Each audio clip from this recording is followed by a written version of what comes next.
Thank you so much. And we're so delighted that all of you have chosen to spend the day with us. And it's now after lunch and you're still here. So yay, you. We're going to do this panel and we've given it the name Serving and Investing in Communities. I will tell you, as we started to plan this conference, this was sort of a little bit the kitchen sink panel, but that makes it's good. The topics are going to be very broad.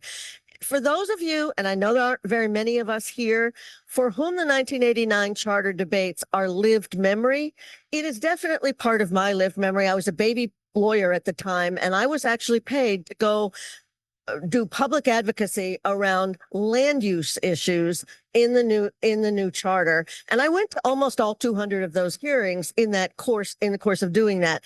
And for those of you who listened to the morning's presentation, let me tell you that one of the things that was really palpable about the 89 charter process was the intensity with which land use, zoning, development, housing issues were being debated. And when we talked about putting on a panel for the IBO, even though that's not necessarily the set of issues that you might associate immediately with the IBO, we realized that there are so many areas where we are actively engaged in looking at budget and policy issues around this area. And even if we don't have a role in ULURP, we certainly know something about the land use development process. So we put together the notion of development with the notion of services. And we've got a terrific panel for you, led, of course, by the faculty director of the Center for, I'm going to get it wrong because I just changed, City and State Law here at New York Law School. And he will, as you can see the biographies of our guests behind you, I think you're in for a great discussion about the breadth of ways in which this charter touches communities. Thank you for attending this, and I'll turn it over to Ross. Thank you so much. This is an honor for us to have this here at the law school, and I thank the IBO and all of you for attending. We did a charter a symposium in 1998 in which Fritz Schwartz and Eric Lane played a very large role. And as part of that, I'd asked them if they would write something about the charter. And they produced a 450-page law review article. And it is really, in some ways, the Bible of at least what they intended and what they thought they achieved. And so I commend that to you. If you haven't had a chance to look at that document, it is online and available. And in fact, it's one of the nicest, or one of the things I'm most proud of, is that I convinced them to write that article because it gives us so much to think about and to learn about what they were thinking at the time in 1989. Now, the topic here is communities, serving and investing in communities. It's a very broad topic. We met and tried to think of some questions that would be broad, and one of the ones that came up was about the delivery of basic city services, including human services and land use services. And as a general question, how do you think the charter did in making sure that they were evenly given to all of the parts of the city? And so let's go right. Maybe start off with the controller and then move right down the line. Well, thank you so much, Ross. It really is an honor to be here at New York Law School. Thank you and happy birthday to the Independent Budget Office. I want to give special shout out to Louisa for providing such great leadership of this organization, really bringing it into a new era. Picking something up when it's had one leader for a long time can be really challenging, and you have done a great job of it. And I have to just add my voice of gratitude to that 1989 Charter Revision Commission. Fritz Schwartz is a mentor both to my wife and to me. We wish he could be here with us, but his legacy and what Fritz and Eric did in leading that commission with just so much thoughtfulness and diligence, ordered by the Supreme Court decision around the Board of Estimate, but it would have been, possible for them to kind of take the easy way out. Let's just figure out the fastest route to navigating the Board of Estimate and not take a really thorough look at what is working and what's not working in New York City government. And what they did in 1989 sets the standard. That book that they produced, thank you, Ross, really helps future generations learn it. I'm not going to say we've learned all those lessons because we have had a lot of charter revision commissions since then that did not live up to that standard. But we are able to see that standard because of what they did. It's really important. Creating the IBO was one very important aspect of that. I was a kind of customer for the first time of the IBO all the way back when I was running the Fifth Avenue Committee in the early or mid 90s. We brought them a proposal for what we call the Community Stability Small Homeowner Tax Credit for people that were keeping rents low in their, 1, 2, 3 family homes. And a young Preston Niblack took a look at it, gave us a fiscal estimate, had some questions about it. I don't know that he was sold on it.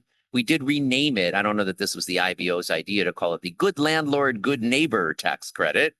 But the fact that there's a place you could go if you're a community organization with an interesting and compelling idea for your city and have serious government officials help you analyze it is really compelling. We're proud of the work we do in the Comptroller's office, and our Executive Deputy Comptroller, Francesco Brindisi, is here, and I love our work and the analysis we do.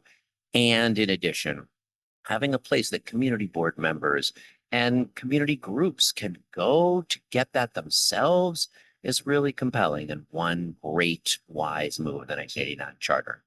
On the question today about fair share and how we're doing at making sure that this diverse but also pretty unequal and sprawling city is attending thoughtfully in land use and services to whether those are being fairly distributed across a lot of axes. I guess what I want to say is the 89 Charter for the first time had the ambition to do it, to say that it's important and to call for that lens.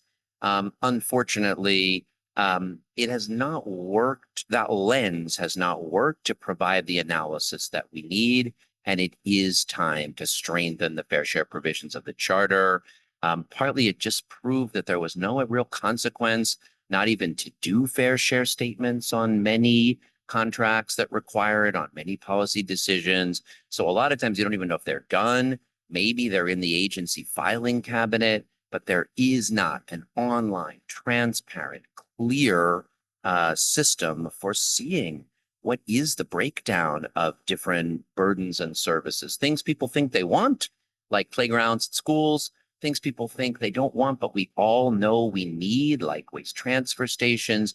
It ought to be more possible than it is to see them online and their distribution and then be able to evaluate proposed sightings against it. And we can go into more detail of what that would look like. But I guess what I would say is the aspiration of the 89 Charter to come up with the idea of fair share criteria is great, but in reality, we have a long way to go to deliver. So having this panel.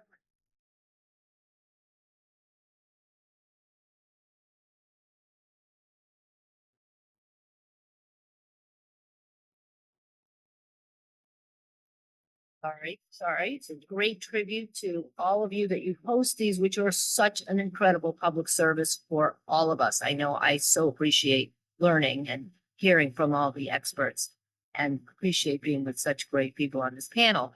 The New York City Charter in 1989 was transformational. There was so much thought. And if you have interest in New York City government, by all means, read Fritz Schwartz and Eric Lane's very long article. It was full of useful history and information. If you've read The Power Broker as a resident of New York, you should read the Law Review article as a government, supporter.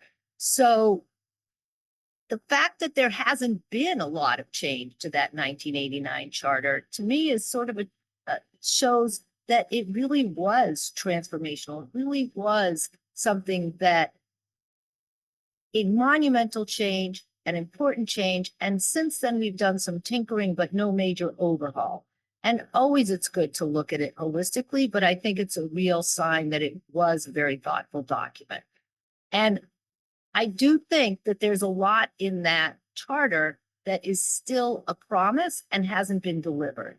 And it created a very a lot of the mayor has very strong powers in that 1989 charter, but so do community boards and so does the city council, but they haven't always used the power that they have for reasons. And so do the borough presidents, but the city council in particular, I have seen hasn't used all its power. And part of it is because of the strength of the mayor, and part of it is because of parochial interest. But one example is the budget.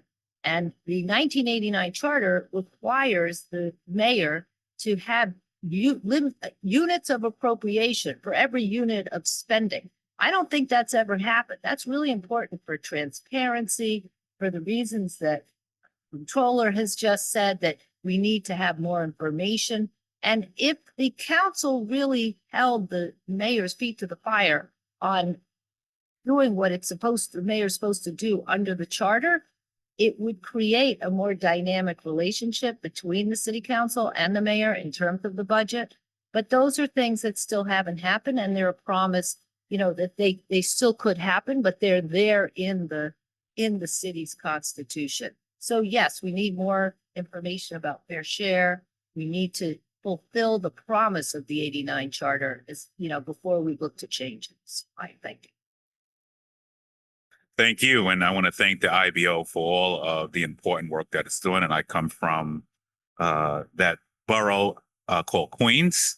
And so it is really important. And I'm so grateful to really have this discussion, because I think while we're in Manhattan today, the outer boroughs have certainly felt the brunt. I think it's more important that we have discussions like this, especially leading into what happened last Tuesday. I don't want to get too political. I know this is a bipartisan event, but certainly we know that the impacts that will be felt when you look at any cuts, certainly communities in certain communities across Queens that I grew up in. So just starting with the premise that when this document in '89 was done, I was 6 years old.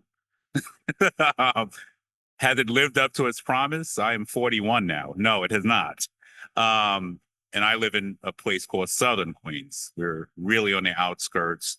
And when you look at coming through COVID, if you needed any proof of has this document fulfilled what it was meant to, and I'm not saying there has not been progress. There's been some subtle progress. And Southeast Queens is a very unique community because it is a middle-class Black neighborhood. I would argue that on average, there's more home ownership amongst Blacks, which is a fact stated by the New York Times in this country. There's more home ownership amongst Blacks, higher education, higher salaries. The one place in the country where you will see this actually happening. But even though that is what we would consider progress, look at our education system. Look how much we're getting per capita when you talk about being the second largest geographical borough. Healthcare, 7 hospital closures in Queens. We felt that at the height of the pandemic. It's one of the reasons Queens was the hardest hit borough. I talked about education. Our children on average are seeing less education funding per capita. If you compare us to other boroughs, we're the lowest. Transportation, infrastructure. I often joke, and it's really not a joke. It's easier to get to Florida by plane than Manhattan it is on some days by bus and train if you come from where we come from. When you talk about, and I know Comptroller Lander and I talked a lot about this when we were in the city council, when you talk about fair share and distribution of shelters, it seems to be that the largest concentration of shelters are always centered in Jamaica, Queens. Even as Long Island City sees growth, 70 shelters nearly in Long Island City. And a lot of those shelters are in close proximity to what? Public housing, your downtown cores. And it's not that we are anti-shelter, because I will tell people we will never, ever stand for children and families living on our streets. We want them to be housed. Housing is the answer to many of these issues. But the big problem we encounter when you look at the siting of these shelters is that nothing comes with it. The city's not throwing in extra sanitation services. They're not throwing in extra transportation. They're not throwing in extra funding to schools that disproportionately have not received their fair share of funding. So a lot of work to continue to do. And I look forward to sharing some of the strategies And some of the things we're doing from my time in the council to now borough president to address those disparities. But has this document lived up to what it's supposed to do? No, but it's a living document that's in our power. And if we have the political will, we can fix those disparities. Well said. Good to be with all of you. And let me first just, I want to commend my dear friend Louisa for her leadership of the IBO and all who are affiliated with the IBO. It's great to be included on this distinguished panel. I don't know what I did to deserve a seat on this panel, but I'm going to try to live into it. So I thank you for that. And I also want to quickly just call out our controller for having the foresight and possessing the leadership, acumen to do the assessment of what a Trump presidency would look like, to have us at the ready to engage. Just tremendous what you did in bringing us together. And the report that you issued today gives many of us comfort that we have a baseline understanding of what's at risk and how we need to engage. So I need to publicly say thank you for that. Thank you so much. In response to your question, so I'm a student of the law. And one of the things that I was taught when in law school was that you have to always think about legislative intent. When you're looking at legislation, when you're looking at changes that are being proposed to law, or you're looking back at laws that have been created, what was the legislative intent? And then that helps you to have a good appreciation when you go back and take a look at what actually resulted and whether or not you are, hitting the mark or you're missing the mark. What I've come to appreciate over the years of service, public service, that, you say that you were 6. We're celebrating my 35th college anniversary too. Believe that there. But I understand that you now have to center on not just legislative intent, but design, implementation, and impact. So we can think about what did the people who drafted the charter proposals intend. And yes, there was great vision there.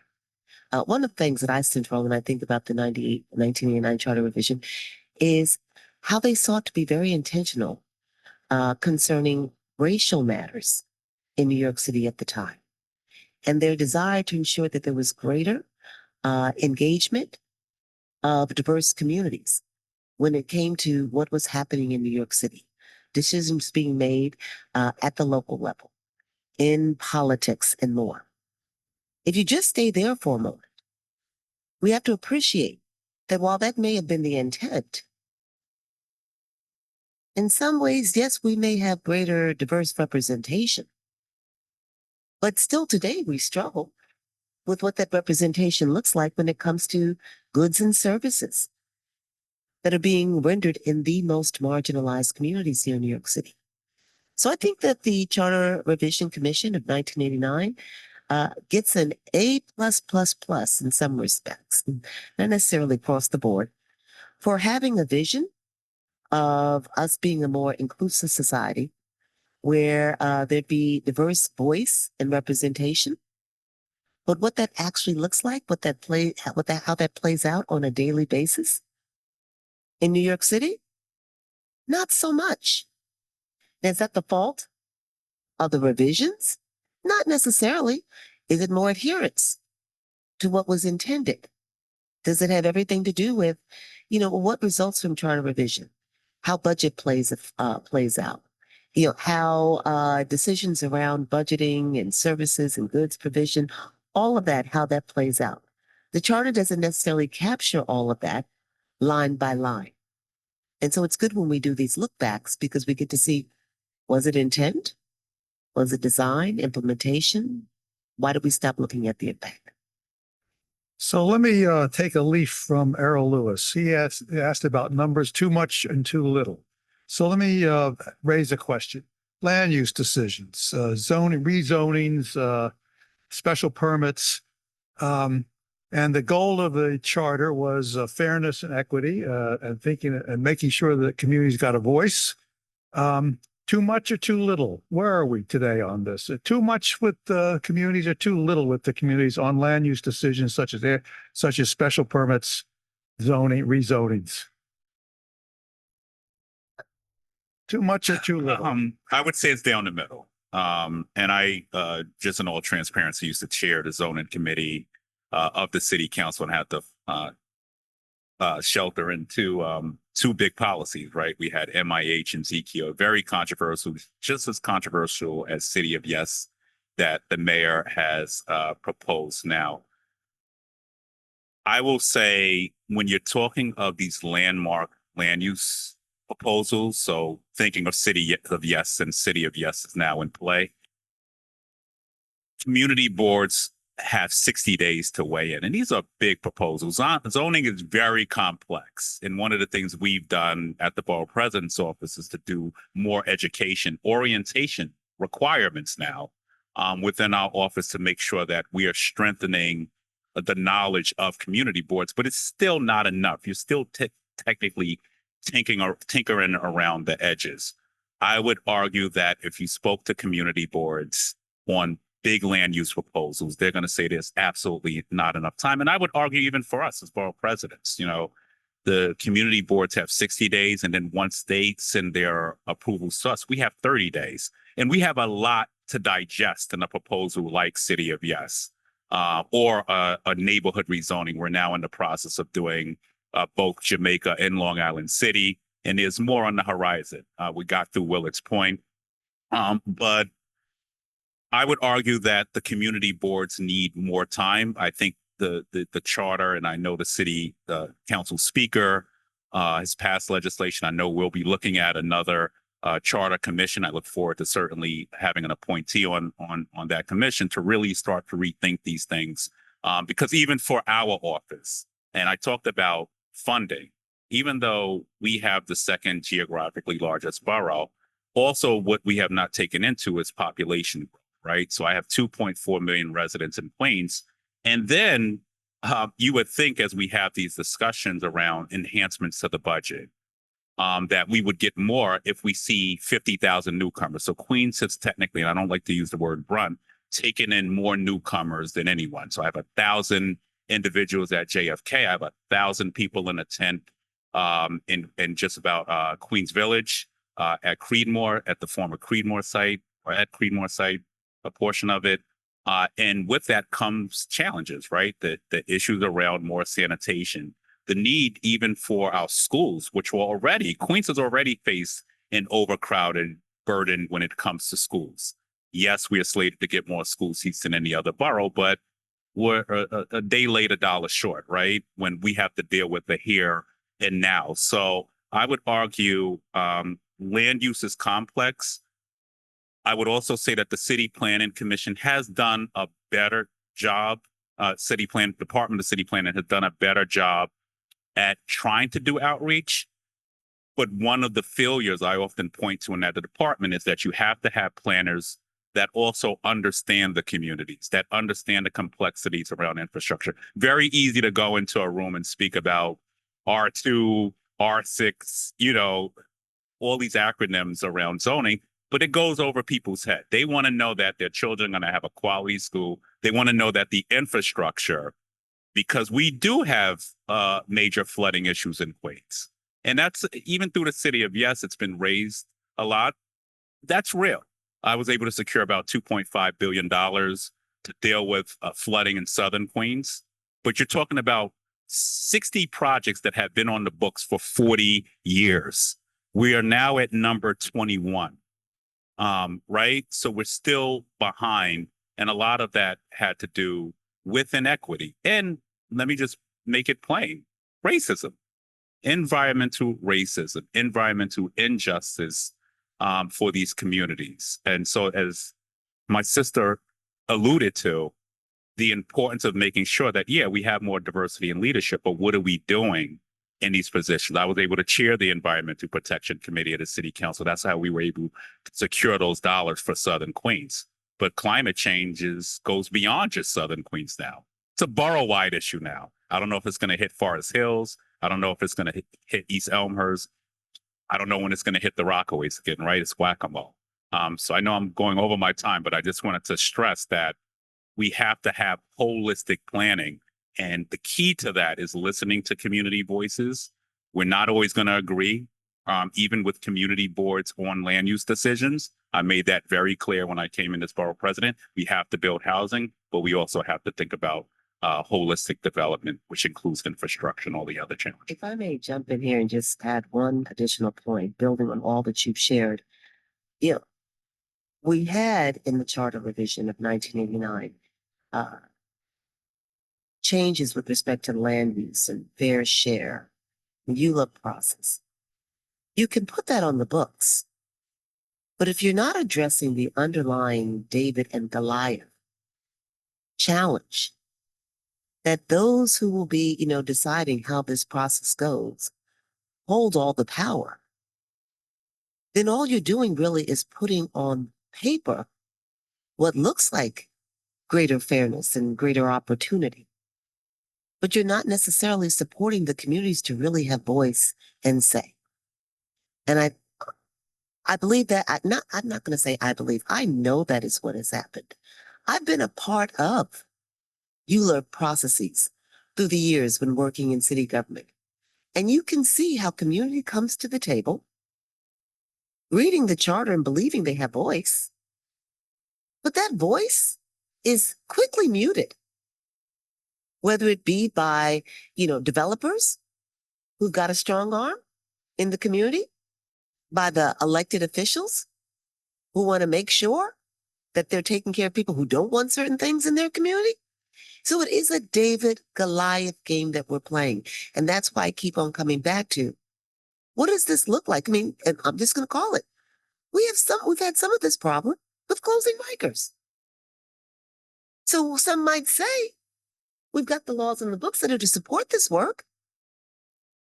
But in the present day, we're challenged by it. Because those who hold the resources and have the greater connections to those who want the votes, at the end of the day, going to help decide whether things move or do not move. And very often, the David, the little guy, is told they have power, told they have voice, but not so much. Controller? I would say too reactive and insufficiently proactive on community input, and too idiosyncratic and insufficiently attentive to broader fairness. And I do think both of those can be fixed with charter amendments. I mean, it would be great to get at many of the deeper issues of justice that Jennifer and the borough president are speaking to. So I don't want to, but a few things. The way ULURP works, what community boards get are either a proposal from a developer or in general, a neighborhood rezoning that City Hall has chosen their neighborhood for. And therefore, it always feels reactive. You basically always feel like, okay, this developer wants to make some money. Maybe we got to negotiate with him or her and let's do it. But that's the frame. Or we don't know why City Hall chose our neighborhood. But, here we are in a kind of reactive posture. Now, at best, you do get something more like City of Yes or MIH or ZQA, which is at least a citywide policy that can be evaluated for strategic purposes. Will it produce, more housing overall? Is it fair to neighborhoods? You can ask that about City of Yes and ZQA and MIH, but you can't ask that about an individual neighborhood rezoning or about an individual developer's proposal. There's no framework within to say what goal is supposed to be being filled here, who identified that goal, and am I doing my fair share, and is my neighbor, or those folks across the city doing their fair share. There are planning frameworks that try to do that. There are many cities just as complicated as ours that do some form of comprehensive planning, either once a decade or, on some timeline where you say, okay, what do we think the core land use challenges facing our city are? Let's first say we have some high level common agreement. We need more housing. There's no place in the city where the council has voted to say, that's the assessment of the city council and the city as a whole. Here's a rough estimate of how much more we think we need. Here's what kinds we think we need. Here's a framework for thinking about where and how they should be sited. So making it a little easier to build housing in every neighborhood, as City of Yes does, I'm in favor of, but it is not the same as saying our city needs 500,000 more housing units. Here are the range of incomes that we need them at. Here are the neighborhoods that have built a lot, and here are the neighborhoods that have not built a lot. Here are the infrastructure investments that would be needed at scale to support them, and adopt that as a high level framework once, let's call it a decade. So then I can judge an individual developer's proposal against that framework or know why particular neighborhoods are being chosen. And we could even say, okay, if a subsequent proposal from City Hall or from a developer meets those goals, it sails through ULURP more smoothly. And if it doesn't meet those goals, then it gets extra process or maybe should be rejected. And that, would require a change to the charter. There's a lot of resistance to comprehensive planning because it sounds like a big process that might slow things down. But I just submit to you the opposite. What works better is to get New Yorkers to buy into shared goals and then evaluate fairness against them. If you did that, then you could really look at in a kind of clear context, where has housing growth happened and not happened. You could, so that's number one, too reactive, not sufficiently proactive. On too idiosyncratic and without attentive to fairness, this is just where the 89 fair share criteria, and we did an audit of this. So if you're really interested in this, about a year ago, Comptroller's office audited the fair share criteria. And look, some neighborhoods have 100 times the shelter bed of others, and 3 of the 4 neighborhoods with no shelters are majority white in a city that is not. And yet there's no place you can go online easily and say, show me concentrations across the different types of facilities that the city is citing. And so then what happens is everyone feels overburdened. Every single time you get that idiosyncratic proposal, you can say, didn't we just get one of these? I know this other one that's over there. A fair share, a genuine fair share system. And let's say you said, okay, we're going to give the 10% of communities that are the most concentrated an argument to say we shouldn't have more of that. But that means 90% of the communities would see that they're not in the top 10%, or at least you'd have a place to go to show them. So it wouldn't only be used as a NIMBY argument. It could be deployed as a fairness argument as well. Let me jump in and ask the borough president. You just heard a proposal to have a general citywide plan. What do you think of that? Again, sorry. You just heard a proposal by the controller. There should be a citywide plan, and everybody would then to see what's happening down the road. Do you agree with that? I certainly agree with that. And he made a great point on the fact that there are literally some communities that have done zero affordable housing in the borough. And there are community boards like Community Board 14, where I used to represent, actually, which I'm proud of because we were one of those rare cases that went to City Hall and said, hey, look at the eastern portion of the Rockaways. We have desolate malls. I lived there, by the way. I lived in an affordable housing complex. We didn't have a supermarket in our neighborhood. The bodega was our supermarket. Think about that.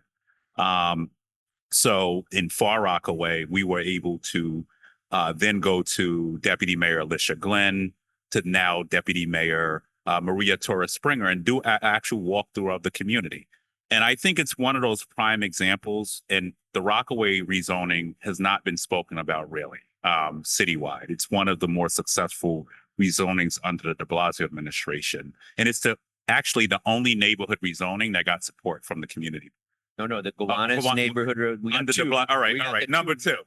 2. All right. Yeah, that's right. I was 2017 though. All right. I correct that. In Queens, Well, yeah, the only two in up, yeah. Queens. I'll correct that. In Queens, the only 2. All right. We're all right. The comptroller has the facts too. Okay. All right. But what I would say about this rezoning, but it really was led ground up. And we identified a lot of needs. Healthcare. I can say we will now open a new health and hospitals, the first city institution opportunity center in the Rockaways in a few months. We had a library I used to go to that didn't even have any books. We opened up a brand new $40 million library that the community, actually the Wall Street Journal did a full spread on. People in the community couldn't believe that this library would be for them. They were like, this is going to be gentrification. And what I'll say is the first woman I met in that development, and I highlighted her in my first state of the borough as the borough president, came from a homeless shelter. Her kids could not play outside because of the violence in certain parts of the Rockaways where they live. She was a domestic violence survivor, and she got a unit in there. And I bumped into her a few weeks ago. Her kids are now A students in school, by the way.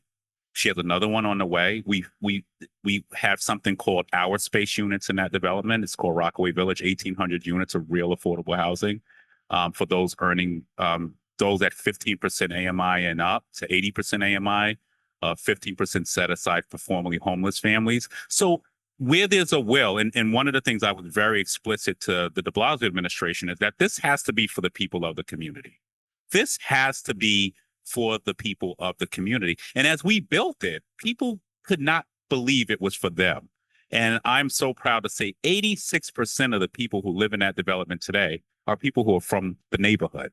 That community preference at 50% we've even exceeded that.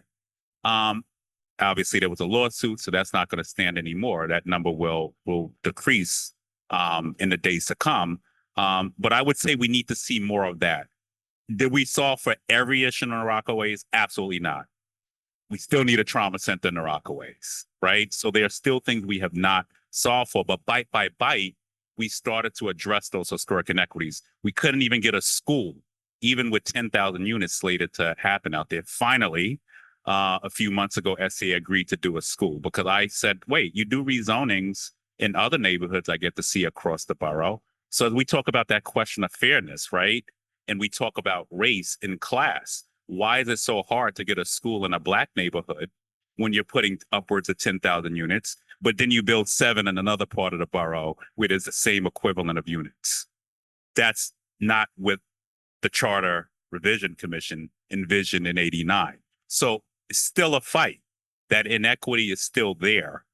And yes, we do need to look at this and look at these priorities citywide, because in order to make the city safer, to address all the things that are happening around the city, every neighborhood has to see investment, and every neighborhood must also do their fair share.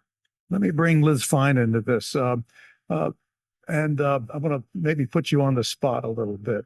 The issue I was raising was too much or too little authority in the community. Did the charter get that right? And I'm thinking that you worked with the council and with the Empire State Development Authority, which goes around the land use issues.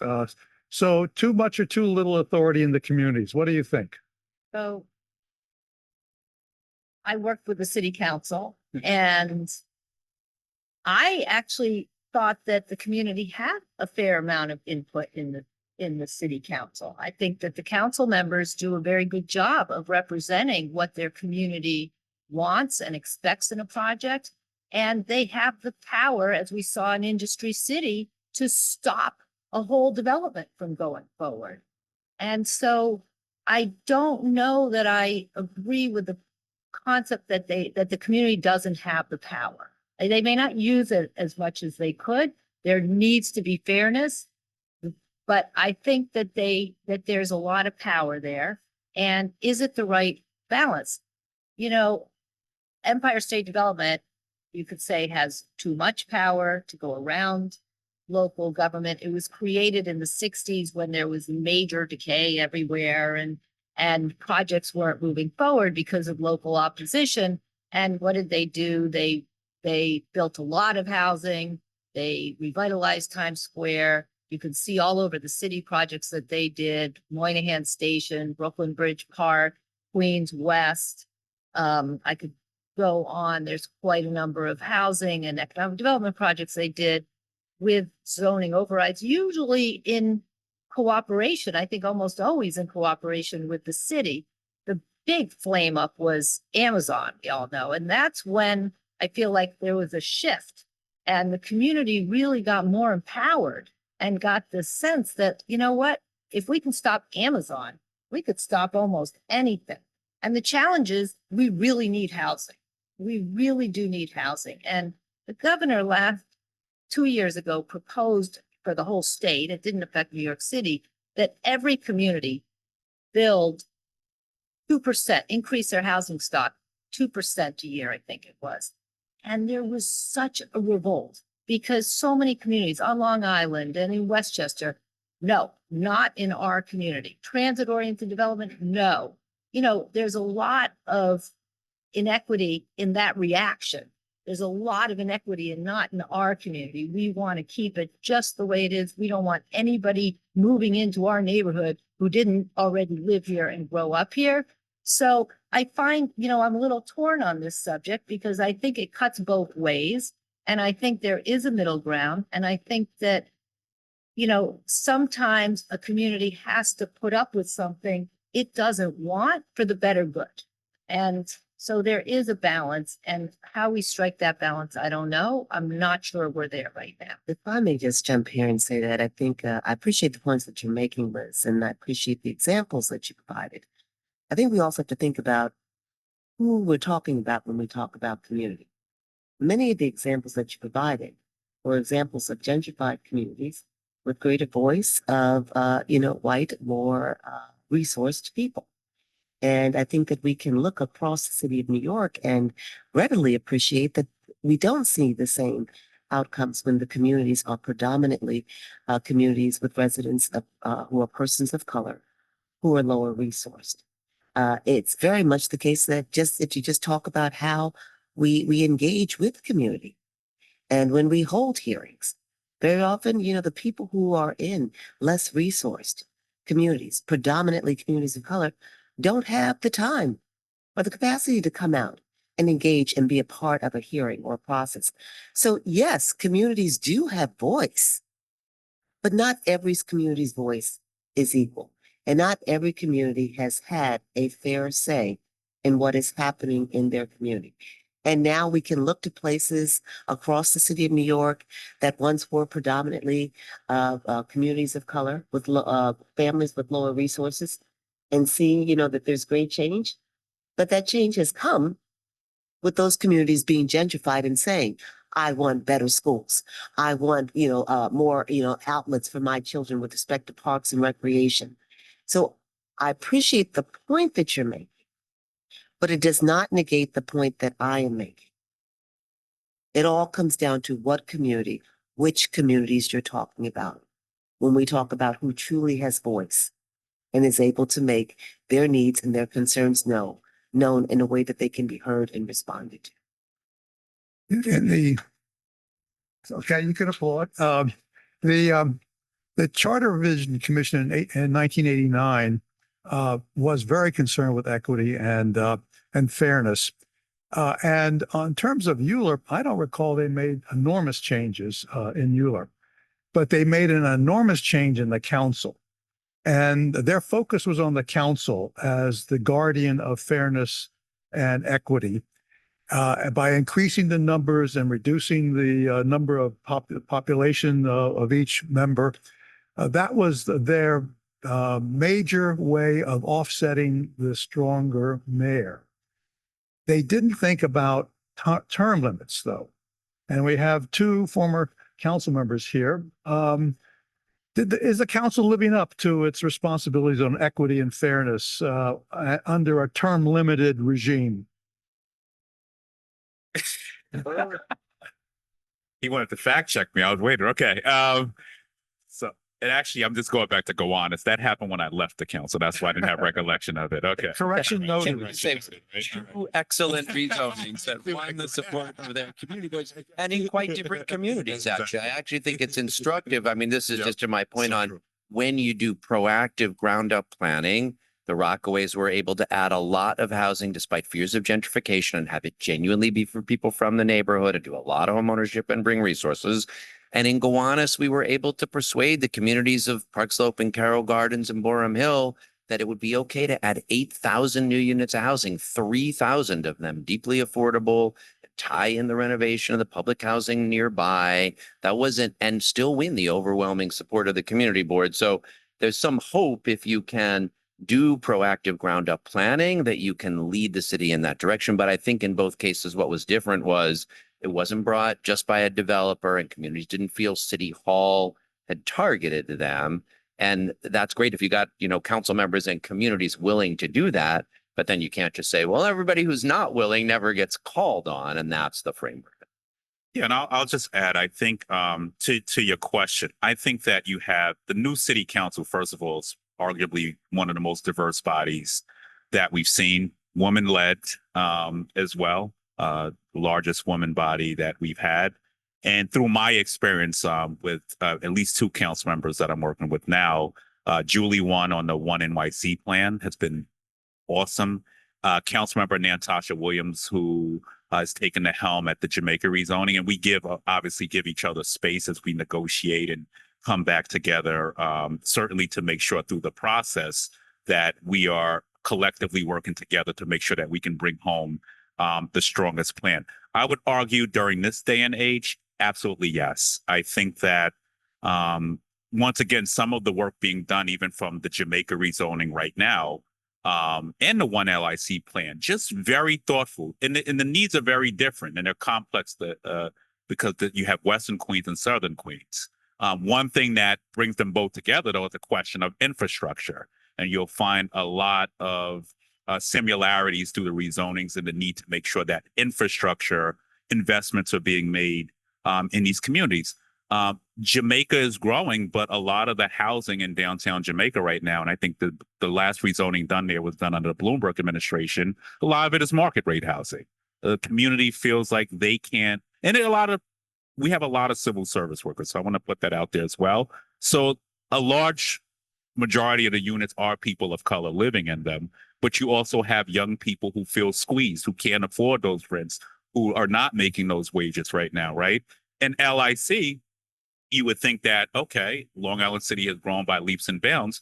The number one thing we're hearing is we need some real affordable housing in Long Island City. So there are similarities between these communities, the need for more school seats of growth. So there's a lot more that we have in common than we don't when you talk about these neighborhoods. I just want to piggyback also to Eastern Queens area, Creedmoor site.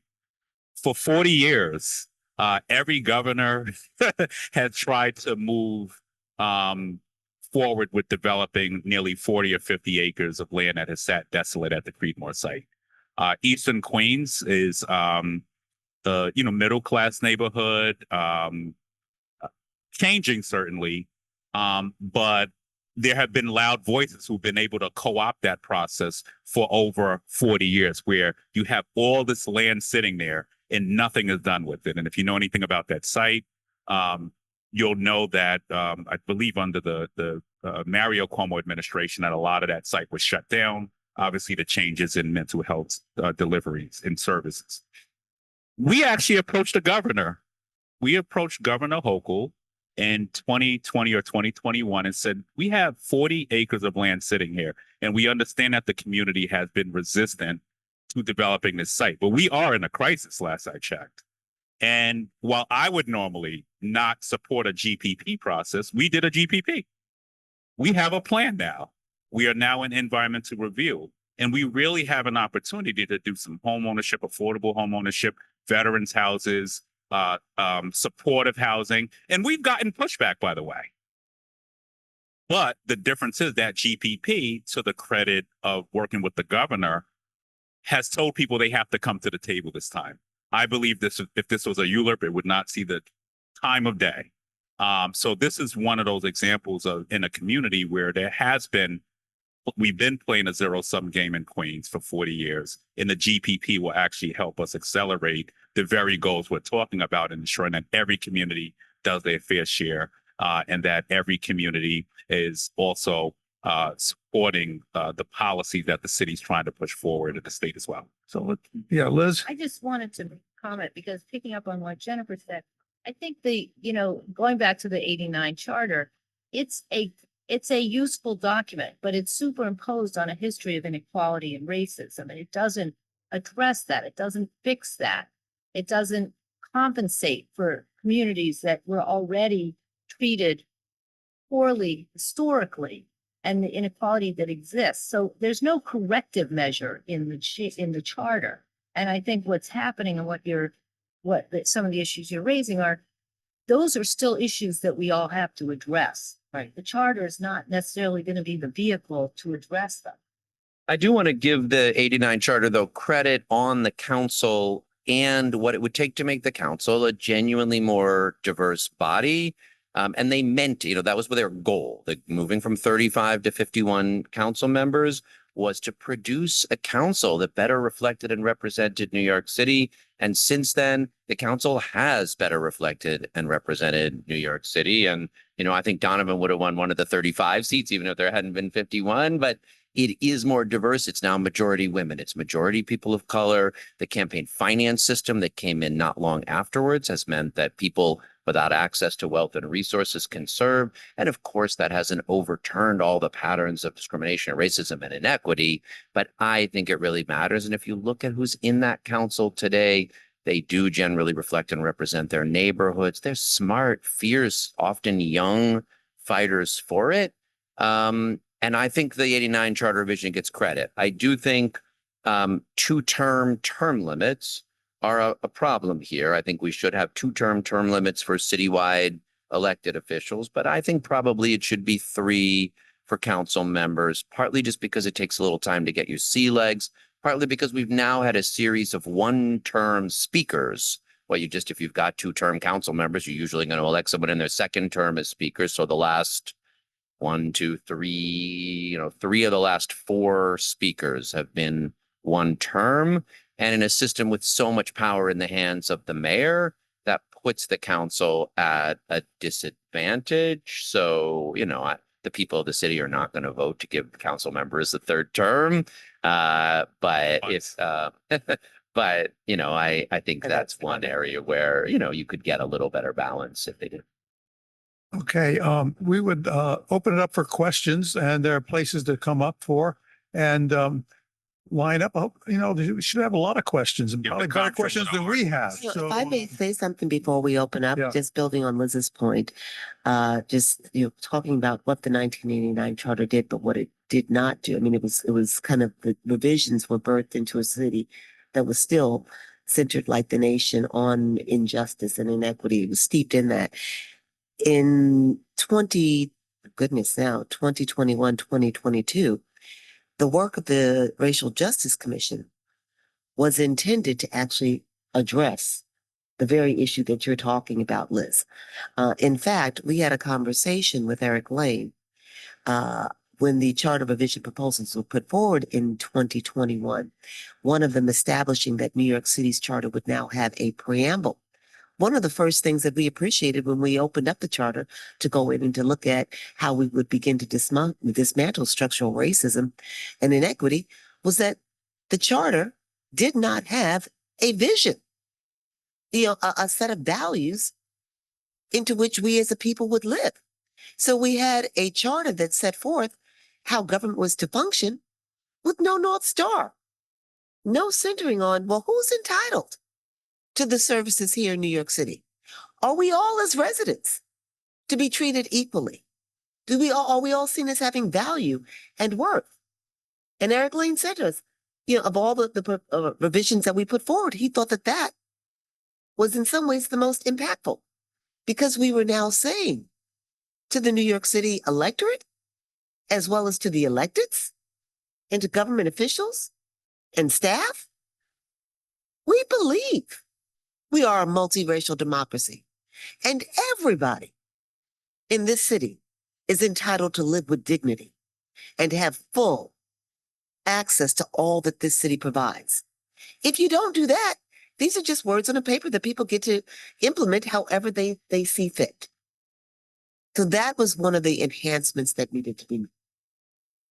Okay, start with the questions, and hopefully they will not be too long. I see the long line, and we'll go Sure. forward. A little bit, Rick McGahee with the New Schools Institute on Race, Power, and Political Economy, and I'm glad you brought up the racial charter provisions. We're working on a study on racial equity scoring around the United States. Lots of people are doing with support from the Robin Hood Foundation. So I want to just kind of open-endedly, it's bigger than you can do in a short answer. But how do you see the racial equity provisions in the charter intersecting with this? And also a little bit of an advertisement. Would love to talk with all of you in more detail about this. We're in the middle of a report now on the New York City racial equity process, which is actually gearing up for the first real time in the budget and legislative process. So thanks for the panel and love any comments you have on how the racial equity provisions fit into the basic charter frame.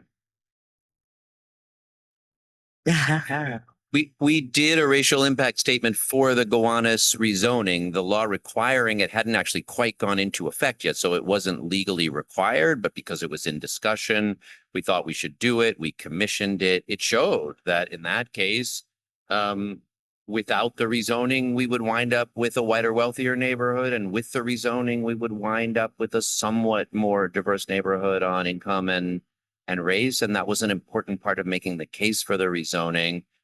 Since then, I'll be honest, though, it hasn't kind of that burst into like I don't think that was one obligated on City of Yes. I assume City of Yes has positive impacts, but I don't think there is such a study. I mean, it's required for neighborhood rezonings and not for citywide actions.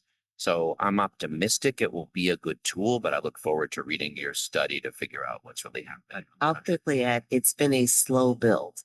That's not necessarily a bad thing. There is no municipal government across the country that has been required to have an across-the-board racial equity and justice plan that also looks at equity and justice based on gender and religion, sexual orientation, and more. We've never had such, and so if you're going to do it right and do it well. And so it has not been a speedy process. That said, the clock is ticking and there are timelines that have not been met. One of them being that we were to have a true cost of living measure that was approved at a level that was unprecedented. 81% of New Yorkers said they wanted a true cost of living measure. We don't have it yet, although with the help of the Urban Institute, we will have one next week for the nation. The first time in America, we will have a measure. FPWA, the organization I'm fortunate to lead, and the Community Service Society commissioned the Urban Institute to create for the nation a true cost of economic security measure.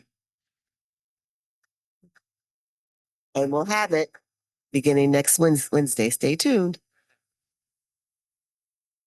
Donnie, regarding the land that you mentioned, what's the story with that project? Is it still, Is it Creedmoor?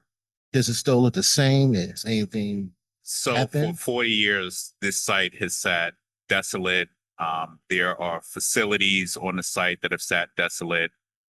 So this is a 50-year issue, but I'm happy to say that the governor has been phenomenal in moving this project forward. We're now in environmental review, and we will come back to the community. That's sort of where we're at now. We did a lot of sessions, and we still have a long way to go on community input through the GPP process, but we look forward to seeing what the environmental review and the environmental remediation will have to do at the site when something sat there for 40 or 50 years. So cost analysis and all those things I anticipate will happen over the course of the next year. Could you define GPP?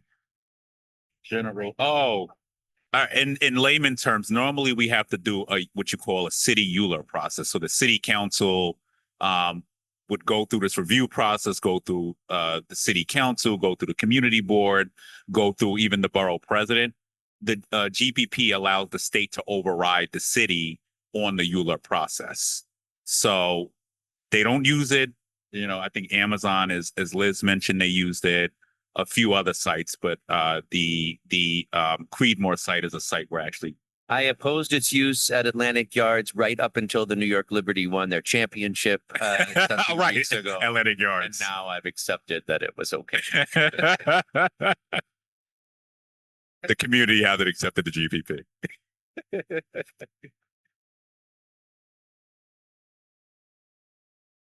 Yep.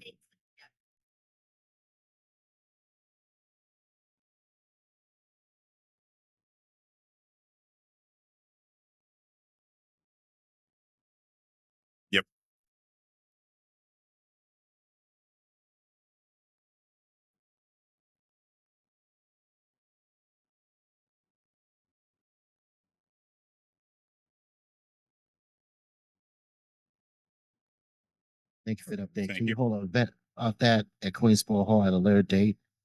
Well, we're doing them more in Easton, in the neighborhood where it's centered, but yes, I anticipate we will have a lot more community input after the member review. Thank you. Next person, please. I have a question for that I would like to try, right? Real quick.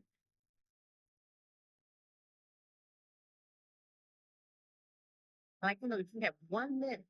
That's, can I skip you after, if you have. If you have time here, great. If not, I'll make sure we get your contact information to follow up. We'll definitely make sure we follow up. Yeah, let's go to the question. Ma'am, It's fine, yes, sir. 1 minute, sorry. No disrespect. It's fine, you work. I used to. And because I put in a, NYC complaint. I've been tolerating. And I don't get no reply, no.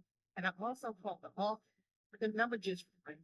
All right, so afterwards, let me know and I'll try to find the right person for you to reach. At the present time, I'm out of focus.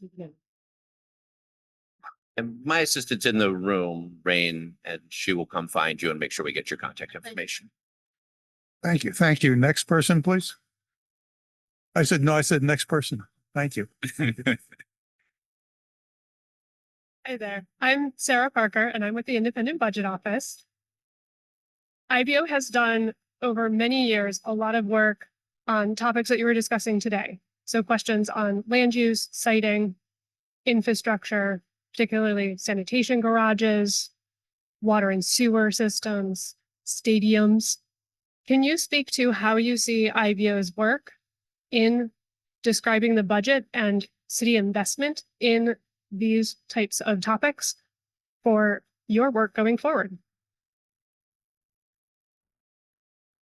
I mean, I'll say, first of all, I want to thank the office because you've come to Queensboro Board meetings several times, and that's always helpful. And we need you because often, even as we go through what we call an EIS, environmental impact statement, when we do land use projects, there's always conflating interest and opinions on infrastructure, on housing, on what is the impact on school seats. And so sometimes, as Jennifer alluded to, this David and Goliath battle, we are fighting to get that data, right?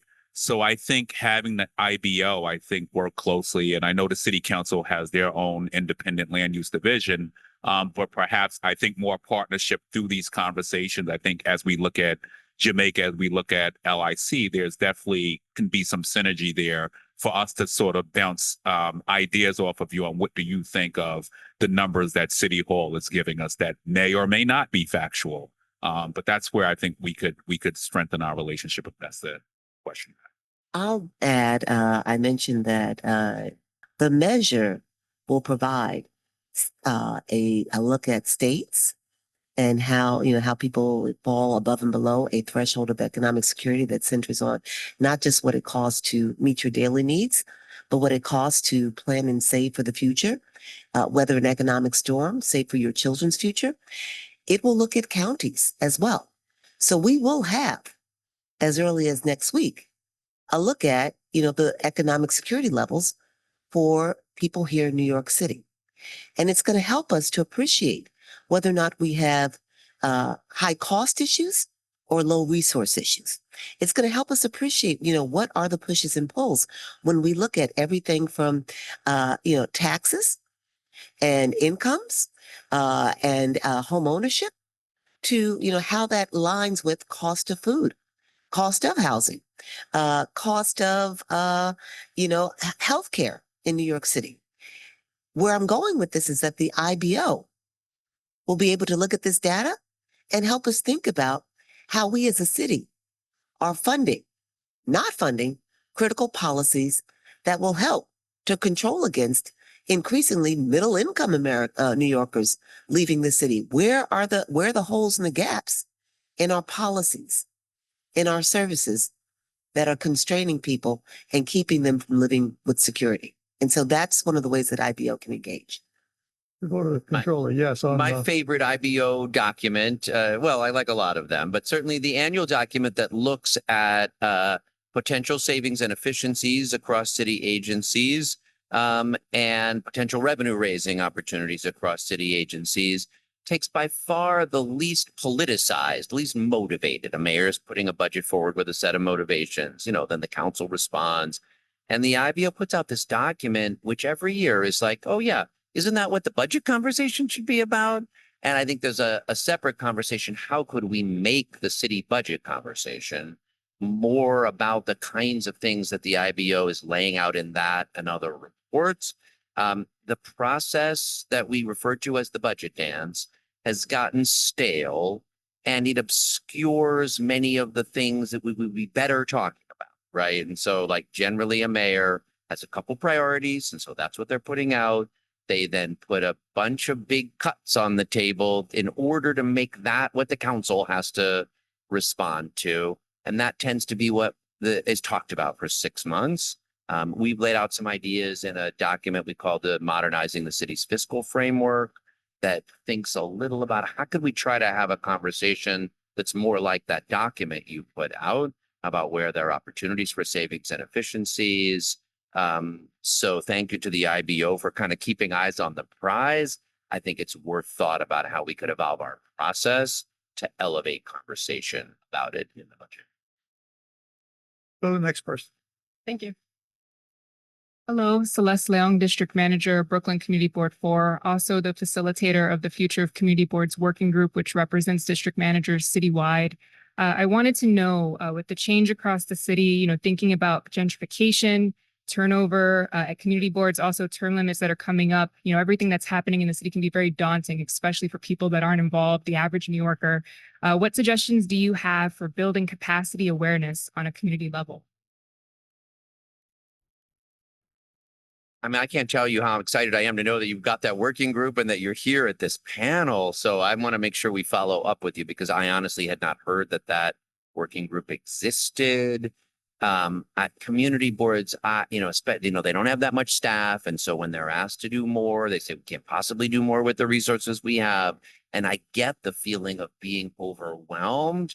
At the same time, if we're going to make them vibrant institutions that people see the relevance in their lives, we're going to need to reinvent some things about them. So I'm excited by the fact that you're here, and I want to make sure we follow up because if we could, a very modest investment of resources in our community boards, along with addressing some of the issues that could make them more vibrant grassroots democracy, be a great thing to do 35 years on for the charter. And I'll just add, thank you for the work you do because district managers have the day-to-day work to do. So I just want to thank you for the work you do. And I think Brad and I, during the last, I think under de Blasio, we supported term limits for community board members. And that was critical for several reasons. As you look at the makeup of many community boards, part of the challenges we had coming is that they weren't reflective of the local community, right? I've tasked my office with doing a lot more training. Our community boards in Queens are actually starting to look, and we're not there. We still have a lot of work to do, but more women, more people of color, LGBTQIA plus, veterans, all of the different categorical areas that we saw disparities in. We worked extremely hard to make sure that we start to address those issues. And we're not going to fix all of these issues in 8 years.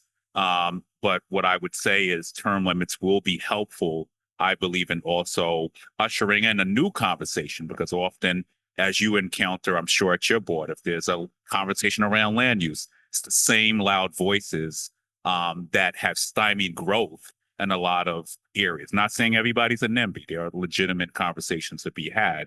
But as we center our community boards, they have to be reflective of their local communities. And also we have to have some new voices.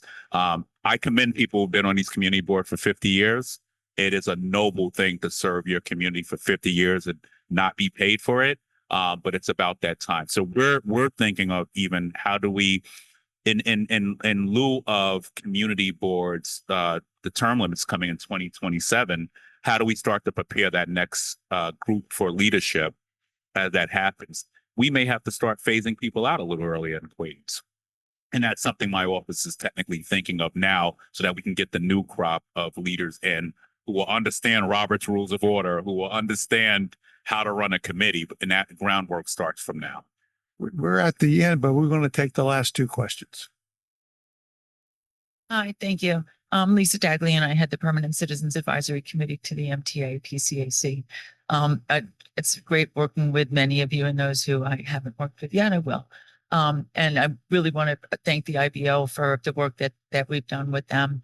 And I'm looking forward to your report next week. We do some great work with CSS also on fair fares. So as we talk about infrastructure, to me and to I think many of us, that means transit, how we get around, how we move around, and how we look at improving our transit infrastructure as we look at development. And when the conversation about Amazon came didn't come to the table, it just came in the news, right? The infrastructure improvements, the only transit infrastructure that was mentioned was a helipad. And there was no other transit-related infrastructure. So my real request and question is, how do we ensure that things like ridership data, future ridership data, looking at Willets Point, accessibility at Met's Willets Point wasn't baked into that development. I know that that's a long conversation you had, and you got a lot of improvements there. But how do we ensure that transit improvements, that accessibility are included so that the MTA can increase its service to meet the future needs of the future communities, to ensure that there is the growth also so that the students can get to and from school? Thank you. Well, we need to fund the MTA. They have a $62 billion capital project that is being proposed for their next capital plan. I think the state legislature has a big job to do. I don't know what's going to happen with congestion pricing. I heard earlier from Earl Lewis about the commuter tax that's gone, but I think we have to figure out fundamentally how do we have a strong MTA, because they are the lifeblood of our city. And I don't know if anyone wants to add in terms of land use, but certainly it starts with funding for the MTA. We are going to have congestion pricing because it's the law of New York State, and I'm optimistic the governor will unpause it and get it implemented before it becomes too late to do so. But what I would say is part of what you could do in a comprehensive planning process is connect growth patterns to transit patterns, and be thinking about how to make investments where you're going to, it'd be great to have a lot more housing at Creedmoor. I have no idea what the transit access is out there, but we don't currently have a process for connecting the dots between those things. And it would be good if we did. Well, and transit-oriented development, which may be, less of an issue in the city, certainly is an issue in the state. You have to build around transit hubs. Yeah, and I'll echo our comptroller on congestion pricing. For some reason, I think we'll hear news on that soon, as I'm working on it as we sit here. But two different other things, and Brad alluded to the fact of Comptroller Lander alluded to the fact that we're developing Creedmoor, and connectivity is a big issue there. So we actually did approach the MTA and pretty much get early agreement that we would run a bus line there. Now, how do we connect the LIRRs to our bus lines?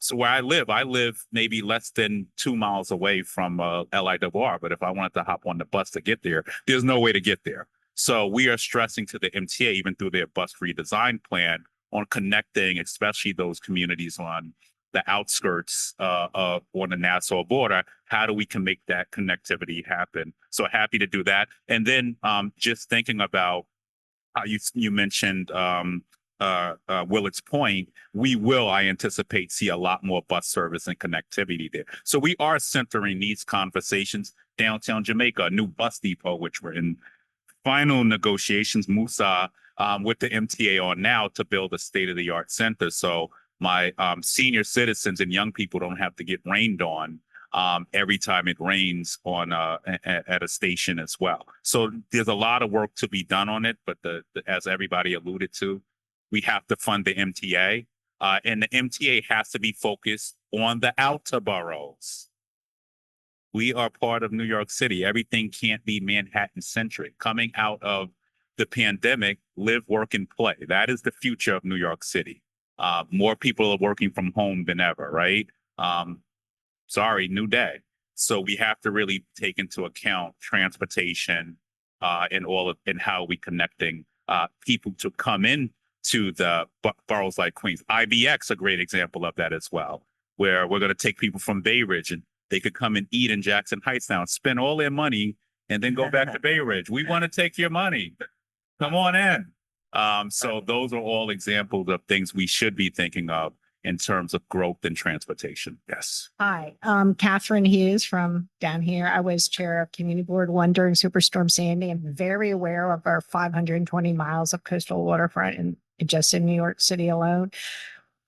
You've talked a lot about health, for serving and investing in our communities. What I'd like to know is, with the fires in Brooklyn, the fires in New Jersey, the bad air quality, flooding and sea level rise, what are your plans to get us to 40 by 2030? The latest stats were 2020 for the New York City greenhouse gas emissions. 2023 should have already been released. We're only 17%. We're not close to the 40% decrease in greenhouse gases we're supposed to have by 2030. How are you going to get there? I do want to compliment you. You may not know, you have amazing heat pump plan going on, test pilot in Queens and NYCHA. I was there last week. So I know some of you are working on it. If you could share that with us. So I could speak to some major initiatives we're working on in Queens. We have something called the Champlain Hudson Express section. I'm going to, I was actually got canceled today, but going to get an update where we're going to run hydroelectricity from Canada to Queens, which I anticipate and the state has anticipated would power 1 million homes, right? So that's definitely a step forward. We have been working on another project, Ravenswood, Renewable Ravenswood is another huge project, although sad to see one of the partners pull out recently. I hope that's not in light of what happened last Tuesday, by the way. And I think we should all be concerned about what the EPA looks like moving forward. Lee Zeldin has a mixed record. Now he is from Long Island. I know they're not exempt to flooding as well. We've seen examples of that in Long Island as well. So I would hope that, Lee Zeldin, even as we talk about protecting coastal communities, which something that was unspoken under Donald Trump's last administration was the seawalls and that battle to keep the money in the Army Corps' budget, which would protect the Rockaways, which would protect parts of Brooklyn, that was being moved to Texas. So we are going to have to fight like hell. And I'm saying hell, I don't normally don't curse in public forums, but we're going to have to fight like hell to protect our cities and communities. And there's an old saying, I represented the Rockaways right after Hurricane Sandy and lived there as well. When America catches a cold, communities of color catch pneumonia.